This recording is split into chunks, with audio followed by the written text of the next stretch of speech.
আমি প্লেটে কিছু মশলা নিয়ে নিলাম। কবুতরের মাংস রান্না করব। আসসালামু আলাইকুম ভিউয়ার্স, কেমন আছেন আপনারা? আশা করি আল্লাহর অশেষ রহমতে ভালো আছেন। আমিও আলহামদুলিল্লাহ আপনাদের সকলের দোয়া ভালো আছি। আমি কড়াইয়ে কিছু মাংস নিয়ে নিলাম। এখন দিয়ে দিব মরিচের গুঁড়া, হলুদের গুঁড়া, ধনিয়ার গুঁড়া, জিরা গুঁড়া, গরম মশলার গুঁড়া, আদা বাটা, রসুন বাটা, পেঁয়াজ বাটা, স্বাদ মতো লবণ, পরিমাণ মতো তেল, সব কিছু একসাথে দিয়ে হাত দিয়ে মাংসগুলো ম্যারিনেট করে নিব। হালকা সামান্য পরিমাণে একটু পানি দিব। পানি দিয়ে মাংসটা ঢেকে দিব।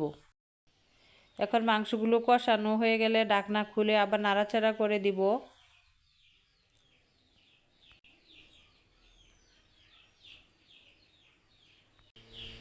ঢেকে দিলাম। এখন কষানো হয়ে গেলে পানি দিয়ে ঝোল দিয়ে দিব।